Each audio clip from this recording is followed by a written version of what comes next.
How many of you are prepared for an incident like this?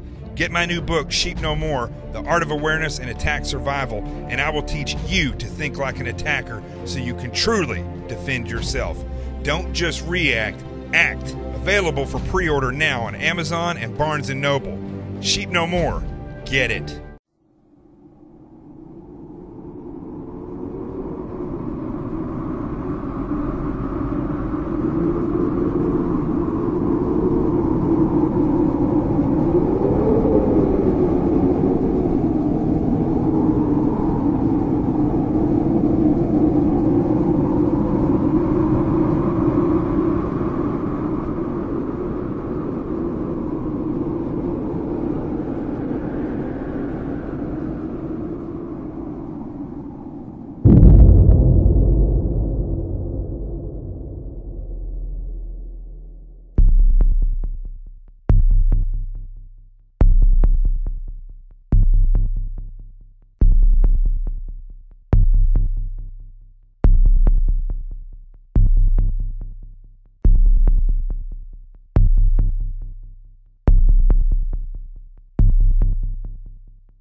My name is Jonathan Gillum.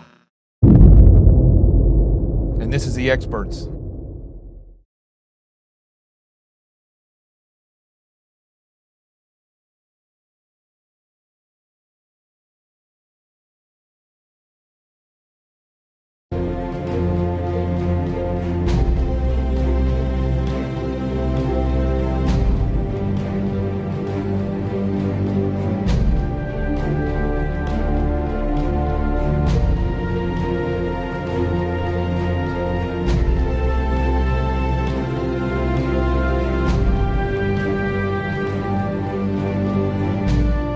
This is Jonathan Gillum,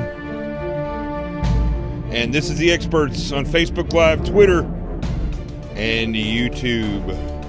And as you can, maybe you can tell, maybe you can't, I've had a little bit of a sound adjustment. I don't know if you can tell, I can feel it.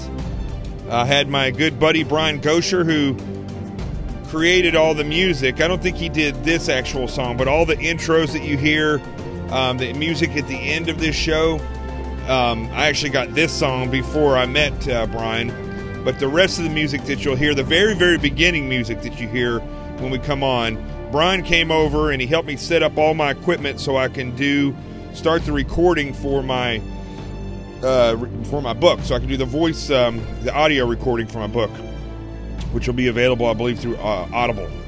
So that's what I'm going to be working on. I started the show a little bit late tonight because I wasn't going to do a show, but after talking to a couple people, I decided to go ahead and do it.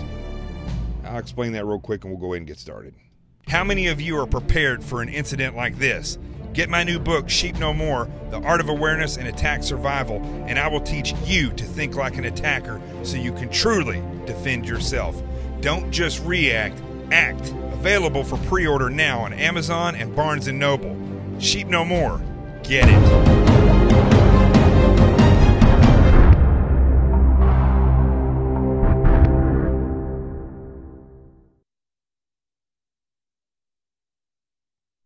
Somebody wanted to make an appearance. So here he is. Yeah, what do you want? He's like, I thought we weren't doing a show tonight. I thought we were going to go for a walk. Yeah, we're going. You want to sit here for a minute? All right, so anyway, I've been working so much on editing this book, the final edits of it, hosting the morning shows for David Webb, Friday, Monday, and today, and then doing this show. And then setting up for this audiobook, it took a toll on me. And so today, I literally, by the time Brian left, I just crashed. Last night during the show was probably the most tired I've been since I was in Hell Week. So I decided I was going to take today off.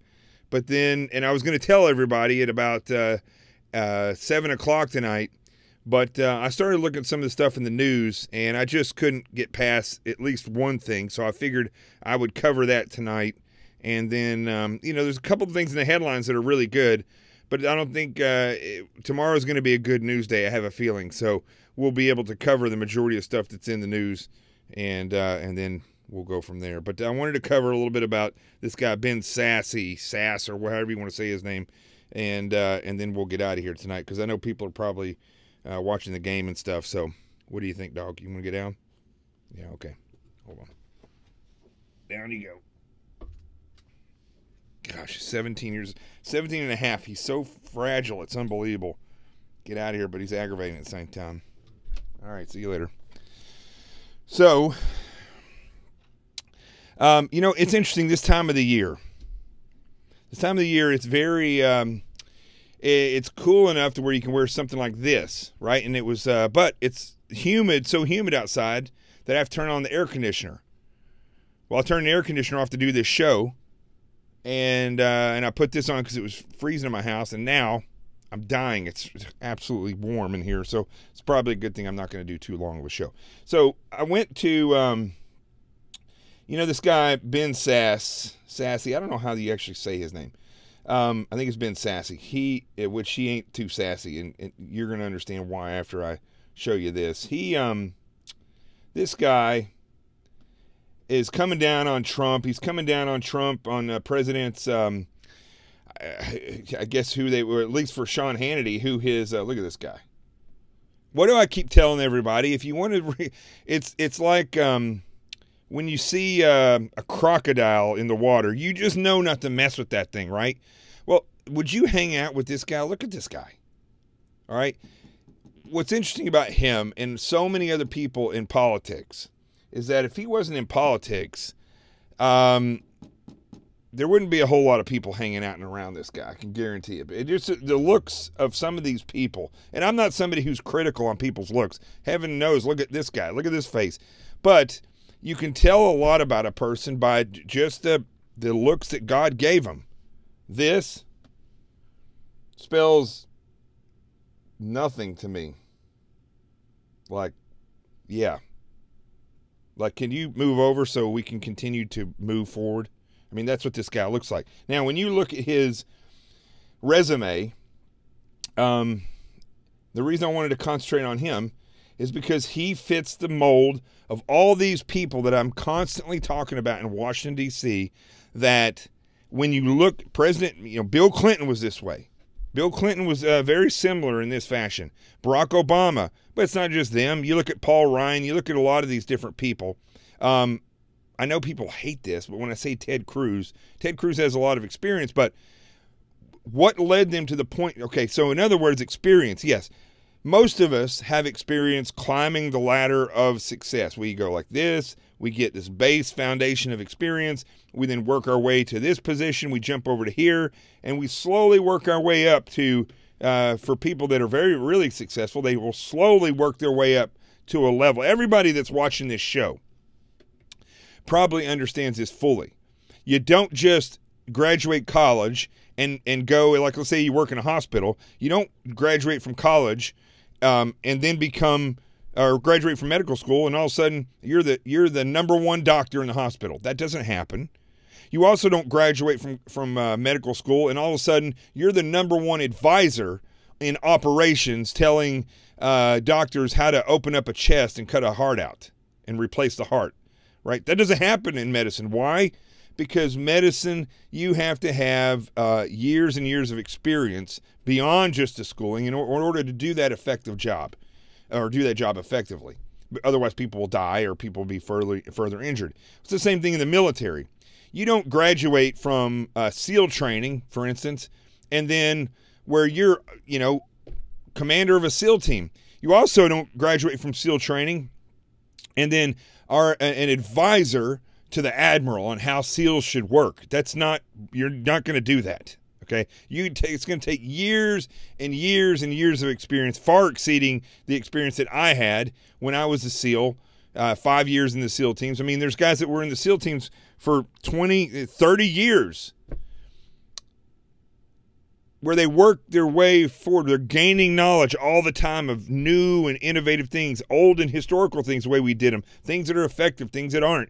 Applying those things, going out and fully understanding how the knowledge applies in real world, and then actually going out and applying it over and over and over, building the years of understanding and expertise in that field so they not only can talk about it. Look, I can analyze war. I can analyze from the tactics, techniques, and procedures that I learned in the SEAL teams, using the air marshals, working with AMTI as a contractor for Homeland Security, and then as an FBI special agent, and all the tactics, techniques, and procedures that I've learned through that period of time. I'm an expert on certain things because it's like 15 years of seeing what works and what doesn't work, seeing what works in this category but doesn't work in that category, the languages that people speak that are different from here to there. So gaining all of this knowledge over these years of experience, understanding how it applies here and there, and then actually operating in that environment, actually going out and getting the experience, right? So I gained that knowledge. So I have a special set of skills that I can use. I can analyze war. I can analyze a lot of the operations that SEALs do, but by no means should I be in a position of leading that trumps the people who have been in the SEAL teams for 20 or 30 years. I'm not qualified to make that decision. Listen, if I was put in an environment, and I think any SEAL would tell you this, if I was put in an environment where nobody else could take charge or whatever and they wanted me to do it, I would figure out a way to do it, because what I would do is surround myself with far more experienced people. For whatever reason, they couldn't lead. Maybe they were the true operators, and I would balance my understanding, knowledge, and experience off of theirs and make tactical decisions and strategic decisions based off of what my understanding of what needs to be done and their subject matter expertise. So that's the way a leader actually works. What you see over and over again in Washington, D.C. is a complete opposite of what I just explained.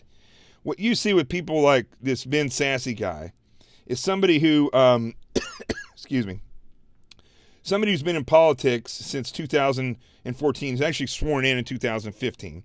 And, okay, so when you go from that point, so he's only been in politics really for about 2 years. Okay, so I don't know where he has a voice in anything right now. He doesn't he's been in politics for 2 years, and you're going to tell me that this guy has, and he's, how old is this guy? He's younger than I am. He's 45 years old. So he's never built anything. He's when I talk about his resume, he's never gone out and actually ran a business. He's never succeeded and failed. All I see is these some weird achievements, which I'm going to talk about that in a second. He's only been in the Senate for 2 years. I don't think that I could see on here that he held political office before. And from my understanding of reading his bio, this is a guy that didn't have the years of, maybe he had knowledge, maybe he got knowledge through education, but he certainly didn't have the understanding, and he certainly didn't have the experience to do the things that he did. But somehow he goes from here skips all the steps that I just talked about and goes to here and becomes some kind of advisor to all these people. Like Susan Rice, for instance, graduated college, works in the White House. That's it. There's no, spent years struggling and overcoming, the odds of this or that and trying to find her way. And finally, she was able to climb through and really hone her talents and develop her skills over years and years of hard work to where she got here and people sought her advice. No, that wasn't Susan Rice. She went to college. She's working in the White House. That's it. Barack Obama went to college, taught in college. I don't know what this community organizing stuff is that he did. And then all of a sudden, he is a senator for about as long as this guy, and then president. All right? That was meant to be, that, as far as like that was arranged, I believe. So, there's my Singer spray that my friend got me. So, when I look at this guy, if we start in the present day and we go backwards, present day is he's just all over President Trump, saying all this stuff, criticizing his spiritual advisor, which I didn't know President Trump had a spiritual advisor. According to Fox News, he has a spiritual advisor, and so on and so forth. Just saying all this stuff and raising his voice, being seen. He's been a never Trumper since the president was running for election, which at that point he had only been in office for 1 year. Now, I'm not saying this guy shouldn't have a voice. He should say what he feels. However, he knows nothing about governing because he's never been in an office like this before, and he is a fake conservative from what I can read about the guy. And thirdly, he's a junior senator with zero experience in the Senate. He should shut his mouth, show up to work, figure out how things work, and then do it. Instead, what he's doing, he's not even in there 2 years, and he's already criticizing the president before the president's even elected and going completely against him, saying he will absolutely not vote for him, when obviously, of course, this makes sense.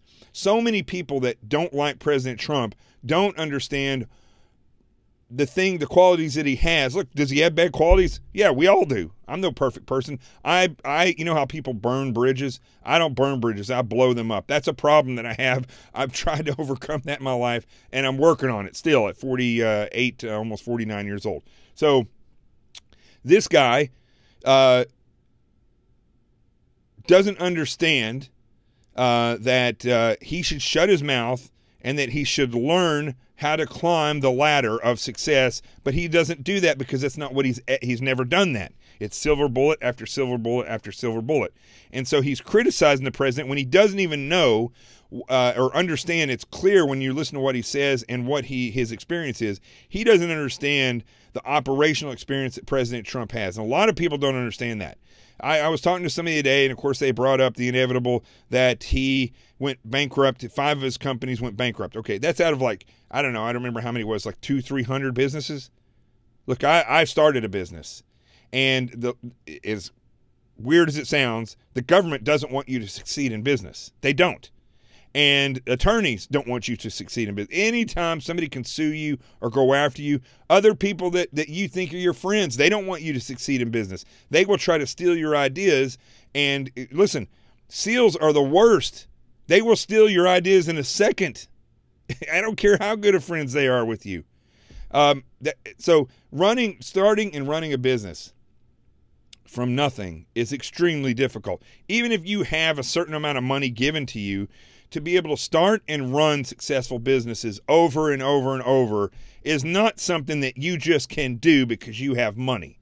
You have to be somebody who understands how to adjust to the environment or whatever business that you're running and get the subject matter experts that it takes to make things happen. I will say that's the one downfall that I have with the president is I think he's been wooed by D.C. and he's put too many people in places of where subject matter experts should be, and he's depending on the advice of the swamp, and that's a bad thing. He should not be, or he's putting people that he's related to who don't have the experience to talk about the things that they're talking about in places of authority as well. So, when we look at this guy, and we go back from now backwards, what do we see? All right, so let's go backwards instead of going all the way to the beginning, right? So in 2014, he ran for election and he got elected, right? So he actually got sworn in 2015, I believe. Forgot to mute my phone. Let's see who that is. Hold on one second here.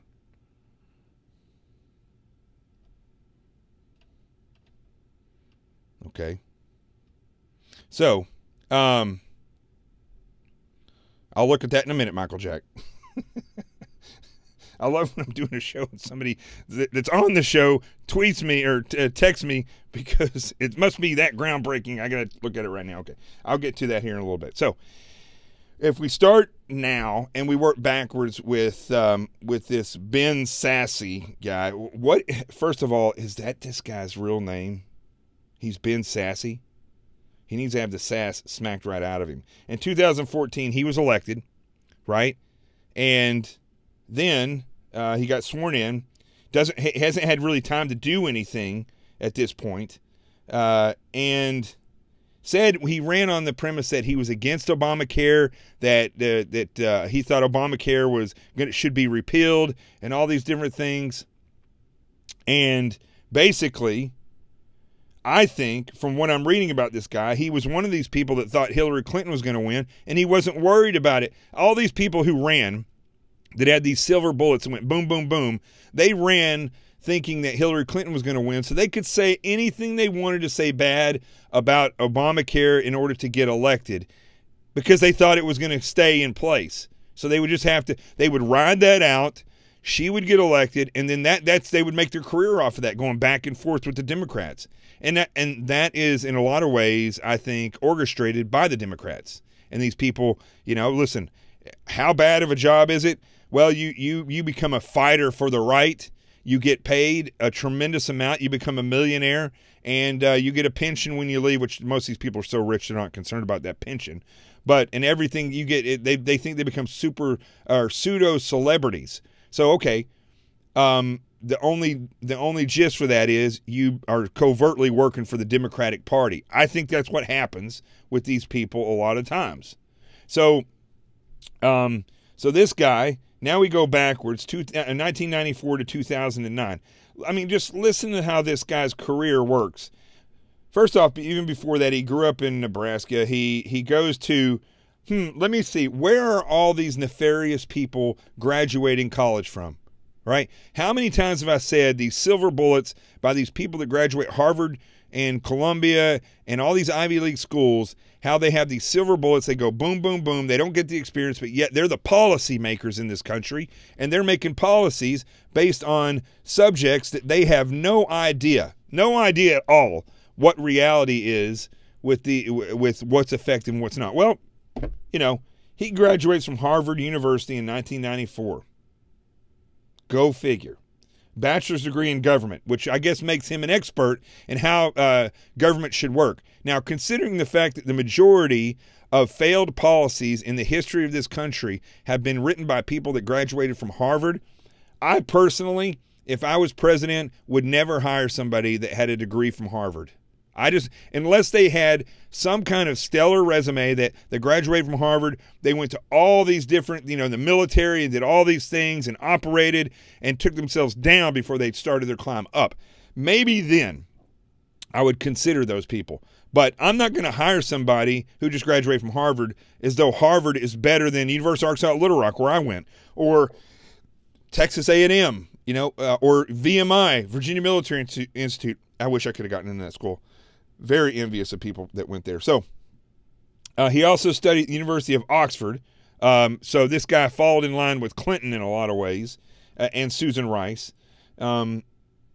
In a junior year abroad program, he graduated St. John's College in 1998 with a master's degree in a Master of Arts in Liberal Studies. He also obtained a Master of Arts in Master of Philosophy and PhD in history from Yale. Okay, so this guy's hit two of the biggest losing schools, producers of failures in government that there are, Harvard and Yale. And he got a PhD in history at Yale, right? So this guy he graduated high school in 1990. From 1990 until 2004, this guy was basically in college, right? Now, from 94 to 2009, he also was in the work environment because a master's degree and doctorates, unless you're Bernie Sanders or one of these college freaks, that's all they do, you also have to have a job. So he did have a job. And from 1994 to 1995, he worked as an associate consultant at the management consulting firm Boston Consulting Group. Now, see, this is exactly what I'm talking, folks. Here's a guy that from 1990 to 1994 all he had of experience in life was Harvard. He graduates in 1994 with a bachelor's degree from Harvard in government, and he is immediately hired and works for Boston Consulting Group as an advisor. How are you going to consult on anything if you've just graduated college? That's it. For the next year, he served as a consultant executive director of the Christians United for Reform, the Cure, which I don't know anything about this. I don't know anything about it. I'm not going to lie to you. I have not researched Cure at all. But I'll talk about that tomorrow. I'll do a little research today or tonight and tomorrow. That sounds, when I read this, Cure merged with Alliance of Confessing Evangelicals, ACE, and he became executive director of ACE in Anaheim, California. Okay, I'm looking at three things there, right? I'm looking at Christians for Reformation. Reformation, they're wanting to change the Christian religion. I'm looking at, and they name it Cure, as though there's some problem with the Christian religion. They're saying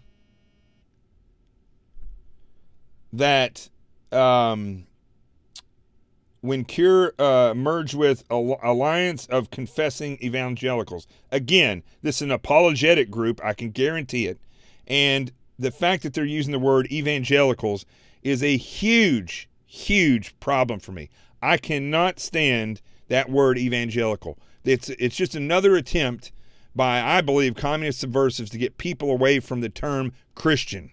We don't need the word evangelical. I think it's fake, and I think that's just what it's used for, okay? So, and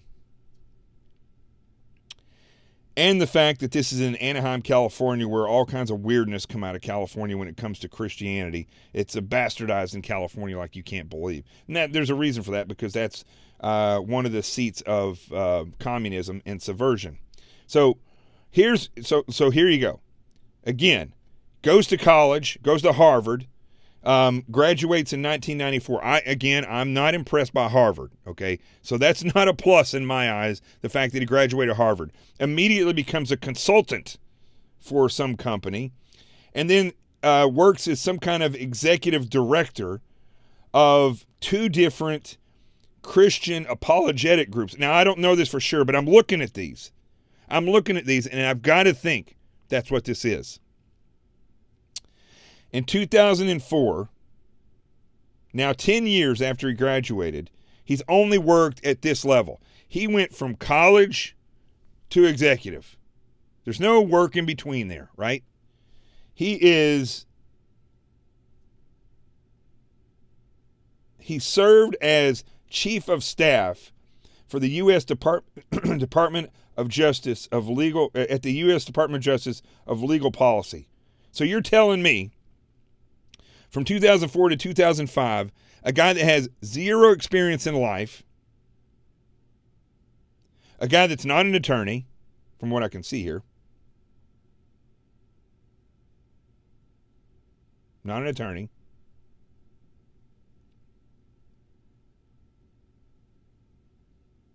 let me make sure of that. Does not look like he has a law degree.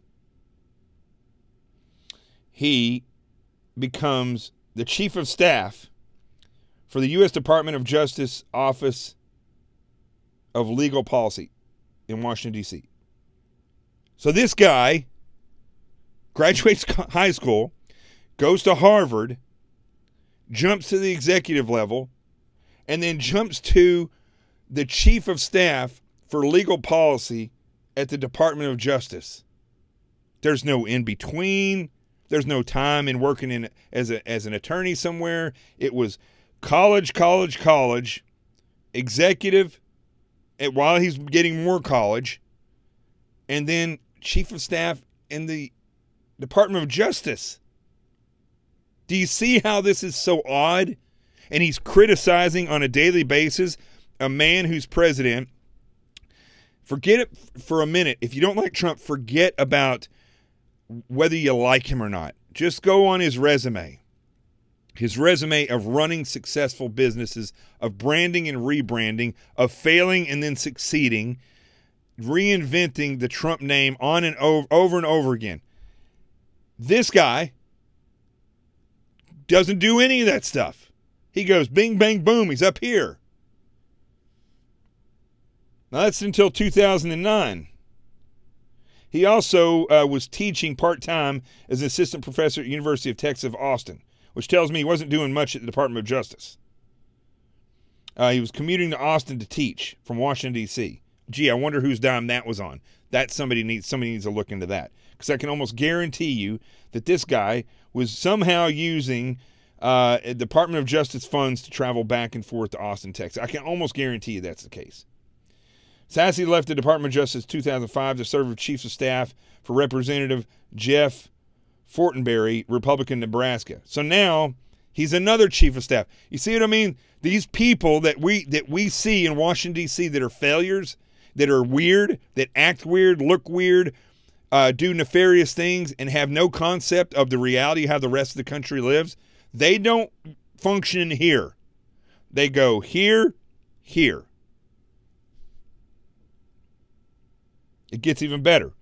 In December 2006 to 2007, he served as counsel to the Secretary of U.S. Department of Health and Human Services, HHS. So now he's an expert in health and human services. He's a counselor to the Secretary of U.S. Department of Health and Human Services. So how did he become an expert in this? Where he advised the Secretary on a broad spectrum of health policy issues, from health care access to food safety and security. Where is this guy getting experience to do any of this stuff? Remember, in order to be a true advisor or consultant, you need to have knowledge and understanding of that knowledge and how it applies in that field, which means you have to work in that field, which means you have to gain the experience to understand the actual operations, utilizing the knowledge that you've gained and understanding how that knowledge is applied. That's how you get understanding and experience. This guy has none of it. In 2007, he was nominated by President George Bush. Now he's a fan of everybody. Everybody's a fan of this guy. George Bush, who we know now, and we probably had evidence of it all over the place, but George Bush, who's a globalist, who's done nothing to better this country whatsoever. This is George W. Bush in 2007. The president who got us into a 16-year war without ever naming the enemy, without ever having a plan. This is a man that sat down and decided to go to war without a plan on how to finish the war, on how to conquer the enemy. No strategic plan. Let's go in there and do the mother of all battles. It's going to be big. It's going to be on TV. We're going to embed the press everywhere. What the heck? How did that help us fight the fight at all? It didn't. Let's embed them everywhere. Let's go in. Let's remove dictators. Let's kill them, and then we'll figure it out from that point forward. So this guy, I guess, George Bush was a fan of his. He was nominated to the post of Assistant Secretary for Planning and Evaluation in the U.S. Department of Health and Human Services. Okay, so he's still there. He's been there for a year now. It was confirmed by the Senate. He served until the end of the Bush administration. In January 2009, during his tenure at HHS, He took unpaid leave from the University of Texas. Okay, so he stopped teaching now. He's concentrated on advising and counseling without any experience whatsoever. In 2009, he was advising private equity clients and healthcare investors and teaching at the University of Texas. In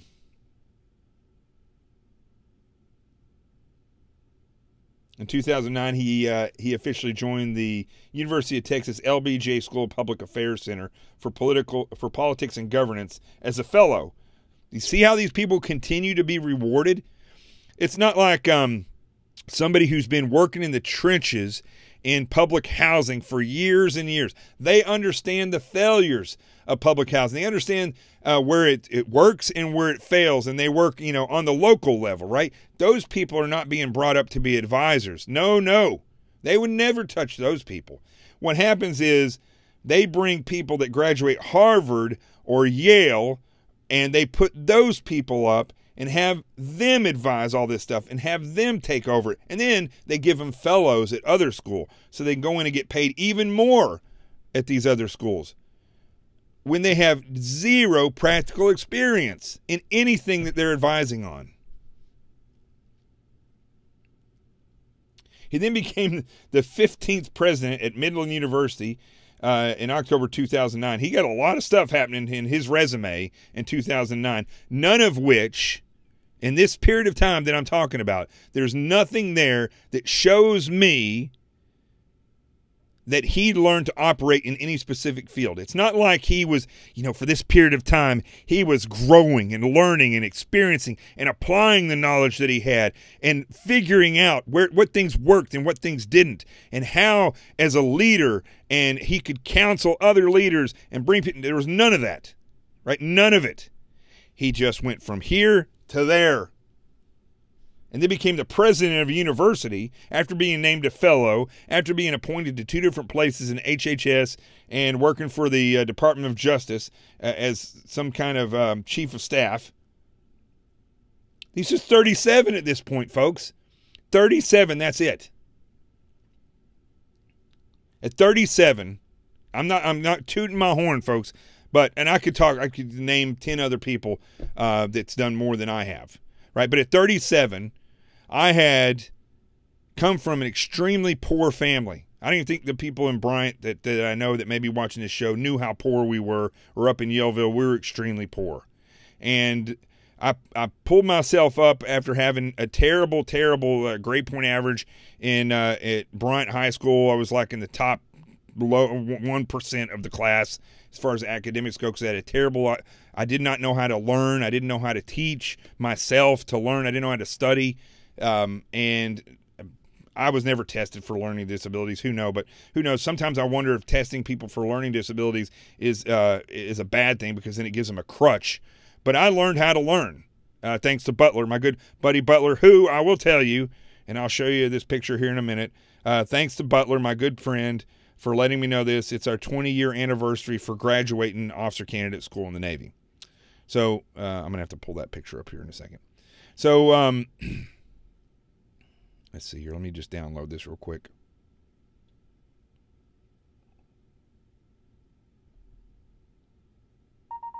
There it goes. Okay. So in the time that this individual's doing this, because I graduated in 1987. He graduated in 1990 from high school, right? So in 1988, I started college. And from 1998 until where are we up to here in this guy's career? 2009 at the age of 37. So by the time I was 37, this is what I had done. Pulled myself up from the poverty, and somehow got into UALR. I don't know who the dean of admissions is at UALR, but I should probably write them a letter and thank them for allowing me to get in somehow, some way. I got in. I got a grant for some money, and I worked 3 jobs. I moved to California and went to junior colleges out there. I stayed there for a year. Went to junior colleges so I could afford to go to a junior college. And it's virtually free out there. That you want to talk about free education? Go to a junior college in California. Great education, virtually free. I went to Pasadena City College and I went to Grossmont College. And then I came back. Once I figured out what I wanted to do, and I had a timeline that I had to reach, I went back to Arkansas, University of Arkansas at Little Rock, ended up finishing with a double major because if I'm going to do it, I'm going to do it right.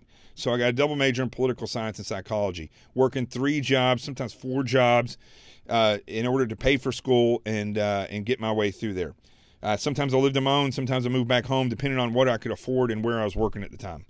I then went from there, went and worked at Camp Robinson Police Department. Couldn't get a job from 1995 until really I started applying in 1994. Couldn't get a job from 1994 until 1997 in law enforcement. I couldn't get a job. Applied everywhere. But I was a white male with a college degree. They weren't interested in me. Even though I was an incredible athlete at that point in time, I was sharp as far as having a degree in psychology and political science and understanding how people and things work. No. I didn't have dark skin. I wasn't a minority. I wasn't a woman. I wasn't getting in. And I'm not lying to you. That's the truth. I applied at multiple places. Turned down by Little Rock Police Department. Turned down by Fairfax County Police Department, Washington, D.C. And on and on and on. All these different places I applied. Finally, Camp Robinson Police Department hires me. Little bitty police department outside of North Little Rock. Great people. Learned a lot there in a short period of time. Took me 3 years of reapplying. Turned down 3 years in a row to go into the Navy as a SEAL because I didn't know what it took. I wasn't going to take no for an answer. I got turned down twice for a pilot slot because I didn't make the high enough grades on the exams to be a pilot. Probably the best thing because there's a lot of math in there and I probably would have failed. So anyway, 3 years it took me applying and reapplying to get into the SEAL and to get a SEAL slot in the Navy as an officer. I finally go in. I go to officer candidate school. Terrible time as far as grades go. Butler and I talked about this once. I still, even though I graduated high school and college, I still did not know how to study. That's why my grade point average in college was like a 2.56 because I didn't know how to study. I'd never been taught. I didn't know how to ask the right question. How do you study? I just thought I was dumb. I just thought, man, it takes forever for this stuff to get in my brain. I become president of the class because I'm a passionate guy and I convinced people to vote for me and they voted for me. I became president of the class in officer candidate school. We take our first test. I stayed up all night studying for that test. Got no sleep. Was dying the next day. Failed that thing bigger than spit. Unbelievable. I'm on the bubble. What happens in officer candidate school, you fail a test, you're on the bubble. You fail the next one, you're gone. For 13 weeks, I was on the bubble. Horrible way to go through officer candidate school because now you can't fail. But granted, I still didn't know how to learn. I didn't know how to study. I learned through perseverance and overstudying and trying to learn everything to the extent where I knew it all. And you cannot, in an academic environment or when you're in a pump and dump environment like the Naval Officer Candidate School, you have to learn how to study, put that to the side, go on and learn what is going to be tested. And so because Butler saw what was going on and another good friend of mine that was there, Brant, he was an amazing guy. These guys helped me out. And Butler helped me learn how to study. We spent many, many, many sleepless nights walking around. He didn't have to do that. Walking around in a circle in a room because he showed me how to get this stuff in my brain. And it worked. And from that point forward, I never failed another test. But I stopped. I resigned my presidency.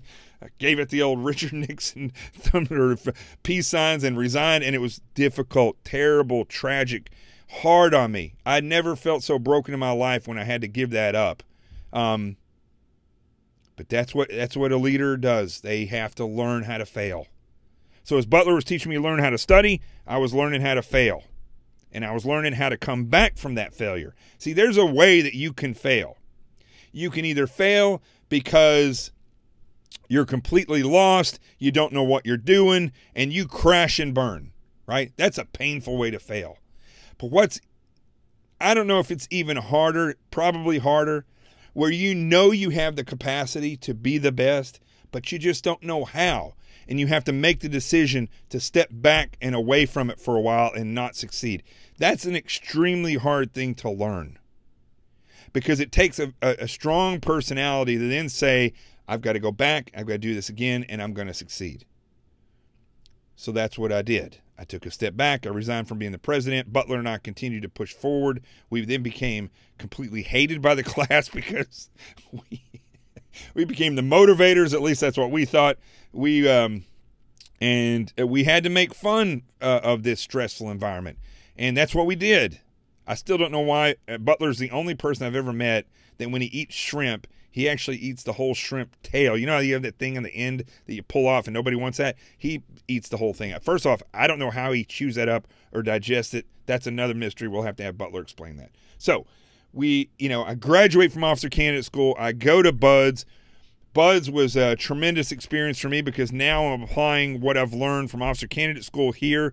The leadership stuff that I was taught by John Crouch didn't quite transfer over into BUD/S because now you're dealing with, when you want to talk about type A personality, super type A personality.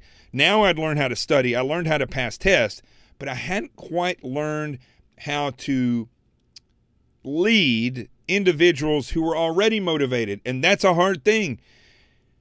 Leading people who don't know, leading people who aren't as motivated as they need to be, that's one thing, because then you got to be the motivator. You got to get up there and get people to push forward. But being a leader of people that are more qualified in a lot of ways than you are, that have 100% confidence, is very difficult because they're always like wolves looking for an opportunity to pounce on you if you do something that they don't think is the right thing to do. I had to learn how to deal with that.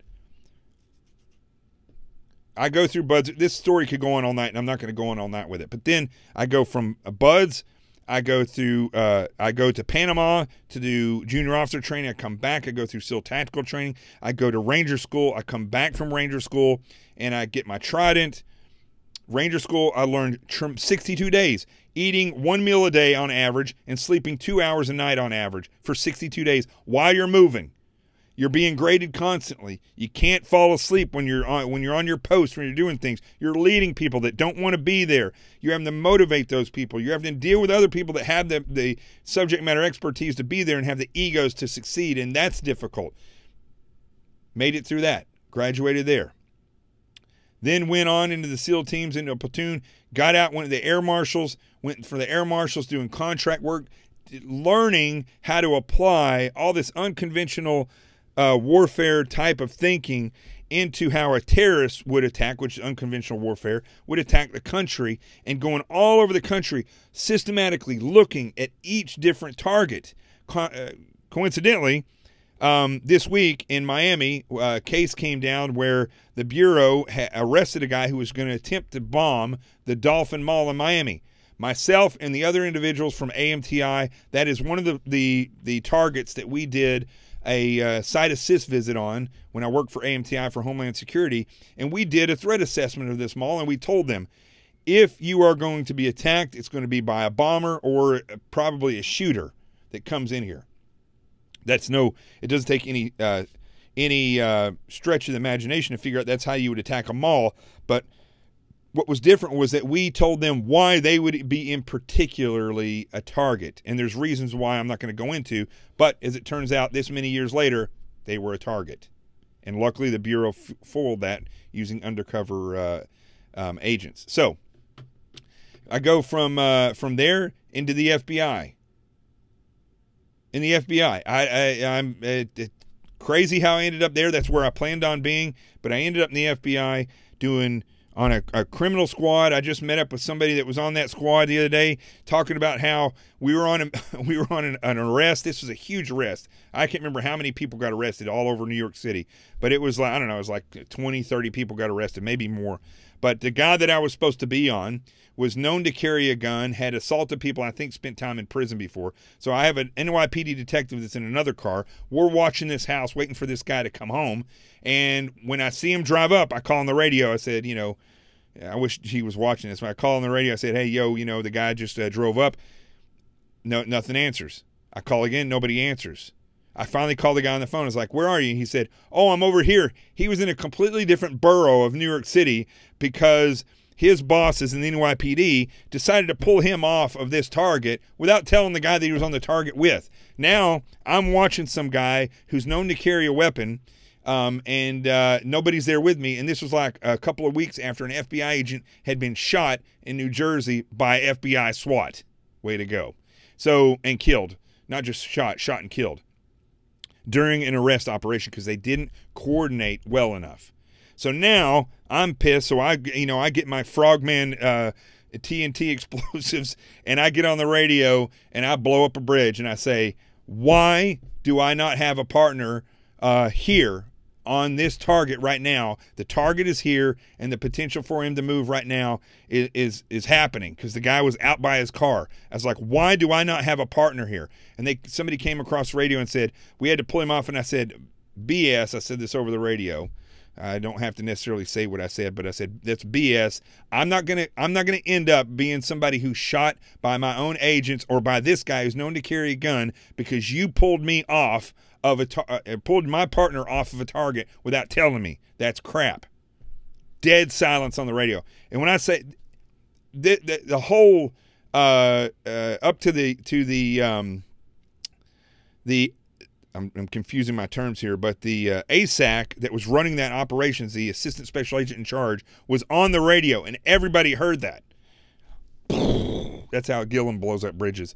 So the guy starts moving. I start following the guy, and he's turning here, he's turning there. I'm relaying everything over the radio of where this guy's going. He's going here, he's going there. I keep saying, I have no partner. I'm by myself. This guy potentially has a gun. He's turning left. I'm by myself. I have no partner. I just kept saying that over and over. Finally, the guy pulls into a gas station, and this one guy that I met up with the other day comes across the radio. He goes, just keep watching him. Just keep watching him. We're on our way. We're going to be there in like 90 seconds. And I could hear in the distance, I had my window cracked. I could hear sirens coming from in the distance. As I'm hearing them, and I know they're getting close, the guy goes in and pays. He walks back out, and he's walking to his car. And I said, he's getting into his car. He's going to get into his car. And they're like, don't let him get in his car. Do not let him get in his car. And I'm thinking to myself, yeah, okay, this would be a lot easier. You talk about being set up for failure. Now I've got a guy who's potentially carrying a gun. He's trying to get back into his car. I'm being told, don't let him get back into his car. I'm thinking to myself, I may have to shoot this guy. I may get into a gunfight right now with this guy. Okay, let's do it. So I quickly pull my car right before he gets into his car. I pull my car right up to the front of his car. I jump out, turn on my lights, jump out, tell him to show me his hands. He's like totally confused as to what's going on. I can see about a half mile away. I can see lights. They're coming. And I'm telling the guy, don't get in your car. Don't get in your car. Now I've got my weapon drawn, my big-ass 45 that I love, my Glock 45, and I've got it on this guy, and I'm having to move closer to him because he's like, they give you this look like, I may run, I may comply, which is, for me, is like I'm not going to comply because I can't try to figure out what this guy's thinking. Right as they pull in, he turns to look at what's going on. I jump on the guy, take him down to the ground. I don't even have my weapon holstered. I just have it in a safe position. So I'm wrestling because I don't have time to get back into my holster. So I'm jumping on this guy. I freaking got my gun like this. I'm like pushing his head into the ground with my knee. And the other guys come running up and they jump on him. I holster. We go back after. We get the guy cuffed. The reason I didn't put my gun in my holster that period of time, I knew I could take him down, but I didn't know if he had a gun. So I didn't want to reholster, and I'm confident that my finger's not going to go on the trigger and tap somebody when I don't need it to. So I got my gun in a safe position. He's not grabbing my gun. This guy was smaller than me. He's not going to grab it, trust me. And but I didn't holster because I didn't know if he had a gun. The guys come there, they jump on him, I reholster, boom, we get him cuffed. We put him in the car, we take him, somebody comes and gets his car. The people at the garage are like, what the heck just happened? We get out of there. That was in the first 2 years of being in the Bureau. My Bureau experience had a lot of those experiences, right? I get out from there. I do 8 years in the Bureau. I get out of there. I go into consulting. I go into consulting now. I take all this life experience and I get a client that is a genius, a medical genius, but his life was in shambles. That's a whole nother story for a whole nother day. I end up getting on the news, not just getting on the news, but learning how all the news works. always concentrating, taking secret notes in my brain of this is the way this network is, that's the way that network is. This is the reality of the people that are advising on the network. They have zero experience. They're media whores, they're attention whores, they're narcissists, borderline psychopaths, they're communists, they're globalists, they're organized crime individuals. I'm seeing all this stuff, taking it in. And then I learned, and then I said, you know what, I'm going to start my own show. So I started my own show. I met with all these people that run the sound, that do the lighting, build the sets, produce the shows. I learned from each one of them. I got into radio. I learned how radio works. I sought out mentors to teach me how radio works, to the point where I'm now guest hosting for some of the biggest shows in the world on radio. This guy went to college, and then he's an advisor. I think I made my case. Next thing, he gets hired to the Senate. He's been in the Senate for 2 years. Within 1 year, he's trying to tell Donald Trump, who has, you think I got experience? That guy in business got tremendous experience figuring out subject matter experts, how to build this, how to manage the building of this, how to manage in New York City. Do you know what you deal with when you build a building in New York City? You deal with the mafia called the New York City government. You deal with the mafia called the mafia. You deal with, the unions that are another mafia. You're dealing with all this stuff to build these buildings in New York City and do it successfully, and then brand your name and do that successfully, fail and come back. And this guy, Ben Sasse, he went to college. That's his experience. He went to college, and then he became executive and an advisor and a chief of staff in Department of Justice, some kind of bigwig in HHS, appointed by George Bush, another guy.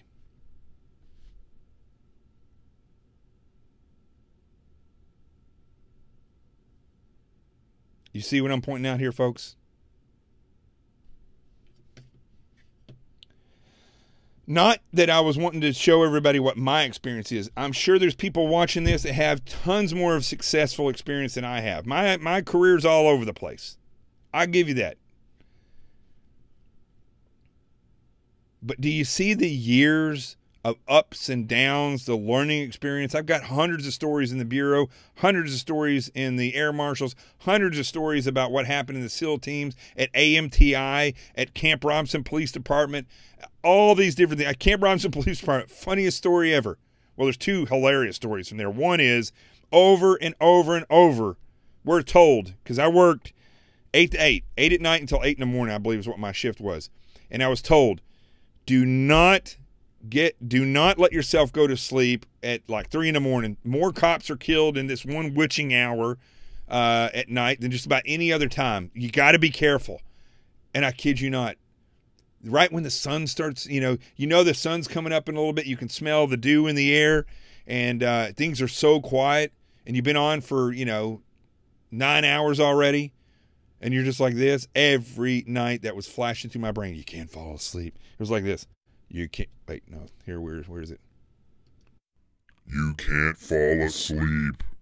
You will die. Yeah, that was going through my head every night, every day. The other thing, hilarious, I don't know if NYPD detectives or officers have ever dealt with this. We got a call that there was a pot field, or where a big, huge bunch of pot plants were off the side of the road at Camp Robinson. Yeah, people sneak onto military bases and plant dope. Trust me, they do it all the time. I think it's the safest place for them to grow it, and they're probably right, but they end up getting caught. Anyway, they said there's a bunch of pot plants off the road here. So it was, I don't know, it's like 12, 1 o'clock in the morning. My partner and I, we go out there, and we can't find them. We're looking all over the place, and I was like, itch, a little itch, and I'm like, hold on a second. I don't just itch. I feel like I got stuff crawling all over me. We had tan outfits. I looked down, and there were ticks all over us. He and I both. We had to get back in our vehicles and drive. We drove like freaking 100 miles an hour to get back to headquarters. We stripped all our clothes off. There were seed ticks. There were dog ticks. There were those big brown ticks everywhere, embedded in our Velcro, all in our uniforms, all over in our hair. we didn't find any pot, but we definitely found a huge patch of ticks. I can guarantee you there are people that have been NYPD officers for 20, 30 years and never faced that. I can say I got one over on you guys. So, the point of this whole thing, I can guarantee you Ben Sasse never had to deal with ticks. This guy, like all the rest of these people that are in Washington, D.C., let me pull this up again.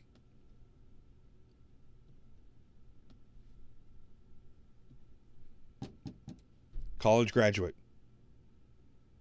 executive, chief of staff,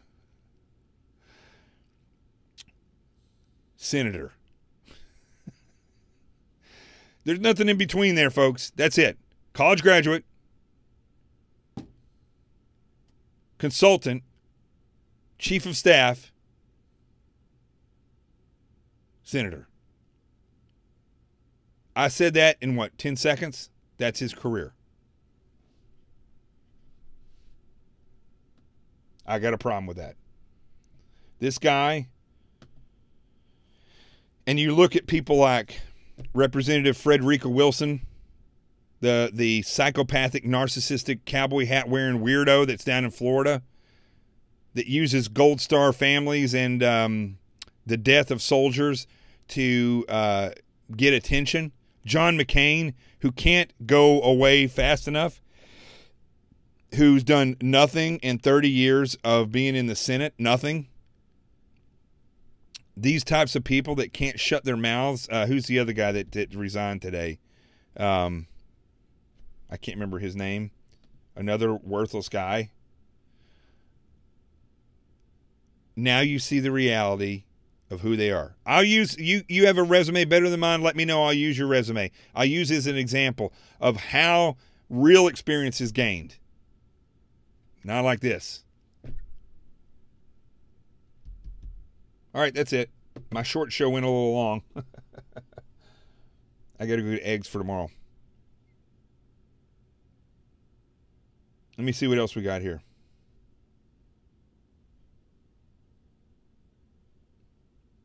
Somebody asked, did you turn into a superhero after that? Or I don't know if you're talking about me or not. He says, the Tick. Actually, the Tick was in my platoon. I kid you not. I can't say his real name, but the Tick has a tattoo of the Tick on his leg. That's the real Tick, the cartoon character, the Tick.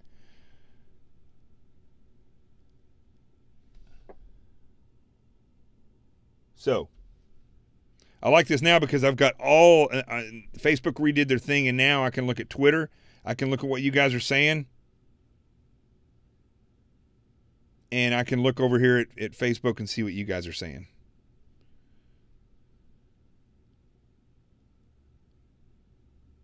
I like this. On Twitter, Susan La Cubana. Fail forward is the way to succeed. Absolutely.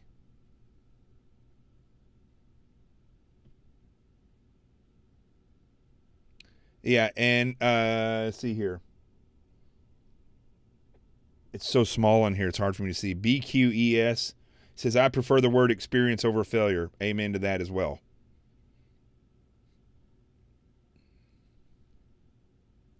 All right, folks, I think that's enough. I got to do some stuff. I got to start this book recording so my truck drivers out there can have an audio book to listen to.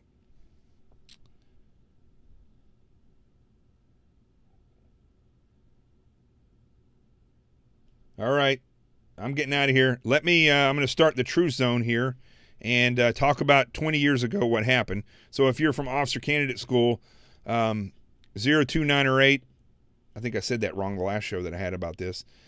Yeah, you just stand by. Don't go nowhere. How many of you are prepared for an incident like this? Get my new book, Sheep No More, The Art of Awareness and Attack Survival, and I will teach you to think like an attacker so you can truly defend yourself. Don't just react, act. Available for pre-order now on Amazon and Barnes & Noble. Sheep No More. Get it.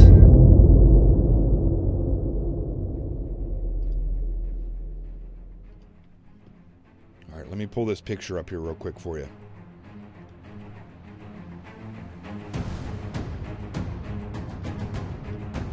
Oh, there it is.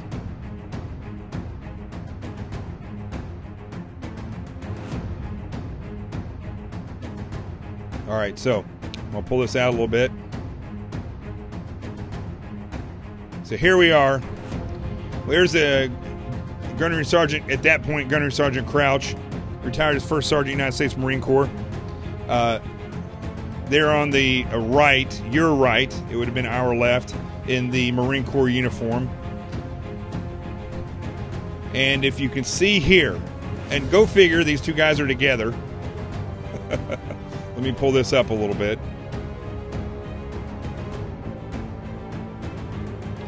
Right in the center here. I'm going to put us right in the center. I forget that there's no, you're not seeing my pointer. But you can see, as my mouse just broke. Oh man, I lost connection on my mouse. There it goes. Hold on one second here.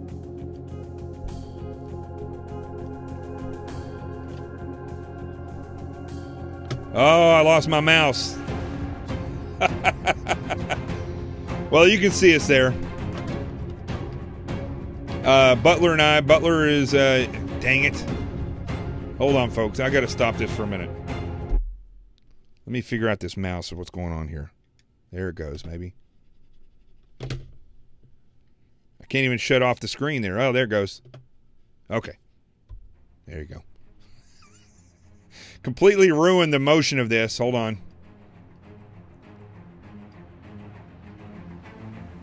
Okay, there you go. Right in the middle of the screen, you're going to see me. You see the Asian guy in the middle? That's our other good buddy. Butler is just up to the right with the almost shaved head there, and I'm to the left with my head slightly tilted. That was the crew right there. What an experience. 20 years ago today, this picture was taken.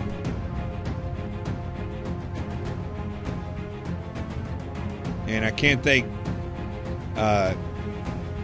John Crouch, for all the experience that he gave us, for the lessons that he taught us. But I would have to say at that point in time is when I started to become a man. It's when I learned how to study, thanks to Butler. It's where I learned the foundation of leadership, thanks to John Crouch. And it's where I learned how to fail. I actually learned at that point that it's okay to, as somebody just said there, fall forward or fail forward. And I had to take a step down and continue to succeed. So that's it. Sorry about that little mess there. You know, I'm going to have to get a mouse that's wired in, because these wireless mice, they're good, but not convenient when you're working with batteries and stuff. So anyway. All right, that's it, folks. And I hope that lesson showed you tonight the reality of experience versus people who just make rank and have silver bullets and do this Harvard school. And we've gotten to this point in this country where somehow, for some reason, we feel as though certain schools that basically people learn the same thing they learn everywhere else, that they're somehow more qualified to jump to the very top and lead, when there is no substitute for knowledge, understanding, and wisdom and experience. There's no substitute. You can't have knowledge and not have experience and expect to be somebody who understands the reality of how things work.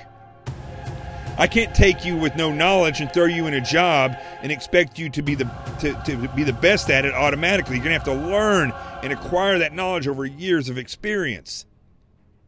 You're going to have to do, not just be. But that's not what we get with these people in Washington, D.C., these Harvard graduates, Columbia graduates. Listen, I'm not harping on people who go to school there and then go out and get real experience. It's great.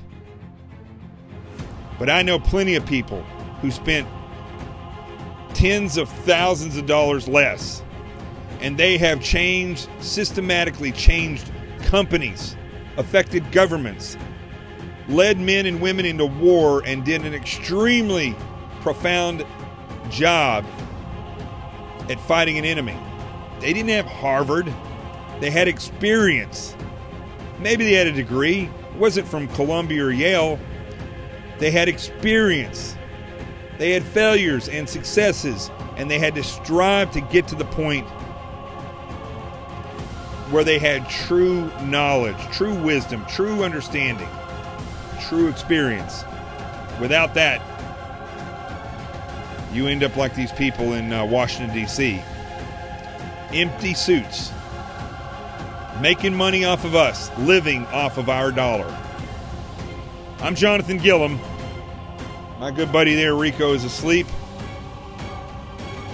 I will see you tomorrow, where we'll go over a little bit more of this stuff and whatever else is in the news. Remember, wherever you see me, the truth has arrived. This is The Experts.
How many of you are prepared for an incident like this?